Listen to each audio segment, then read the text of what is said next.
રાજકોટ મનપાની સામાન્ય સભા તોફાની બની હતી અને ફાયર એક્ઝિક્યુટર સાથે વિપક્ષી નેતાઓએ વિરોધ કર્યો હતો।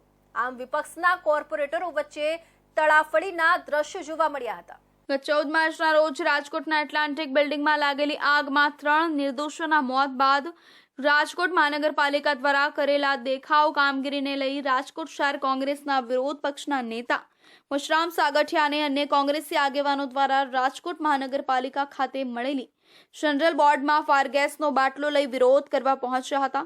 સાથે જ આ જનરલ બોર્ડમાં કઈ એટલાન્ટિક એપાર્ટમેન્ટમાં લાગેલી આગ જેવી અનિચ્છનીય ઘટના બને, સાથે સલામતીના ભાગરૂપે અને શાસક પક્ષની આંખો ખુલે, જેથી ટીઆરપી ગેમ ઝોન અગ્નિકાંડ અને એટલાન્ટિક અગ્નિકાંડમાં થયેલા નિર્દોષોના મોત જેવી ઘટના બીજી વાર ન બને તે માટે વિરોધ પક્ષ દ્વારા ફાયરના બાટલા સાથે જનરલ બોર્ડમાં વિરોધ કરવામાં આવ્યો હતો। જનરલ બોર્ડમાં વિપક્ષ નેતા વશરામ સાગઠિયાએ એટલાન્ટિક અગ્નિકાંડ સહિત મુદ્દે હોબાળો કરતા શાસક અને વિપક્ષના કોર્પોરેટરો વચ્ચે તડાફડીના દ્રશ્યો જોવા મળ્યા હતા। જોકે સ્ટેન્ડિંગ ચેરમેન જમીન ઠાકર, પૂર્વ સ્ટેન્ડિંગ ચેરમેન પુષ્કર પટેલ, વિનુભાઈ ધવા સહિતના વચ્ચે તડાફડી બાદ બોર્ડના અધ્યક્ષ અને મેયર નયનાબેન પેઢડિયાએ વિપક્ષ નેતાને બેસાડી દીધા હતા। જોકે પ્રથમવાર બોર્ડમાં ભાજપના કોર્પોરેટર વિનુભાઈ ધવાએ, આરોગ્ય કેન્દ્રો અને અન્ય કોર્પોરેટર જીતુભાઈ કાટોડિયાએ પણ આયુષ્યમાન કાર્ડ સહિતના સવાલો ઉઠાવ્યા હતા। જોકે ભાજપના કોર્પોરેટર નેહલ શુક્લાએ પૂછેલા સવાલો અંગે આ બોર્ડ દરમિયાન ચર્ચા કરવામાં આવી નહોતી।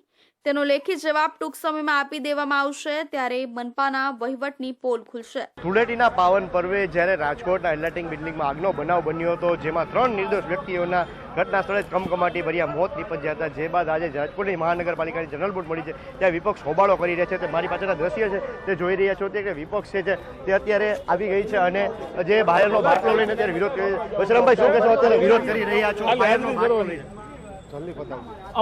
અમારે કોંગ્રેસના 3 કોર્પોરેટરે પોતાના સ્વ બચાવ માટે આ બાટલો લઈને જાય છે, કારણ કે આ બિલ્ડિંગમાં ફાયર એનઓસી છે નહીં। અરે આમાં ક્યાંથી હોય? ભાજપના લોકોના ટાવર્સમાં નથી હોતા ફાયર એનઓસી, આમાં તો હોય નહીં।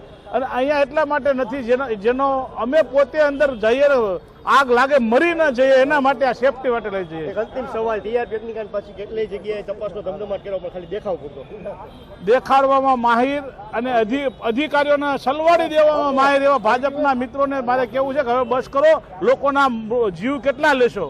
તો આ વિરોધ પક્ષના નેતા વશરામભાઈ સાગઠિયા, જેમનું કહેવું છે કે જે રીતે ટીઆરપી અગ્નિકાંડ થયો છે, તે બાદ તે ધૂળેટીના પર્વે રાજકોટના એટલાન્ટિક બિલ્ડિંગમાં જે અગ્નિકાંડ થયો તેમાં 3 વ્યક્તિઓના નિર્દોષોના મોત નીપજ્યા હતા, ત્યારે જે લોકોના મોત નીપજ્યા ત્યારે પણ તંત્ર જાગ્યું નથી। ખાલી જે તપાસના જે ખાલી આદેશ આપવામાં આવ્યો છે, પણ કોઈ નક્કર તપાસ કરી છે। ત્યારે અત્યારે અમારી જે 3 કોર્પોરેટર છે રાજકોટ વિરોધ પક્ષના, તેને સલામતીના ભાગરૂપે અત્યારે જે ફાયરનો બાટલો લઈને જે જનરલ બોર્ડ છે તેમાં બેસવાના છે, કારણ કે જો આમાં કાંઈ અનિચ્છનીય ઘટના બને કે આગની ઘટના બને તો અમારી ઘટના, અમારી જે જીવ જોખમમાં મૂકીને જવાબદાર કોણ? પ્રતિક લીમાણી।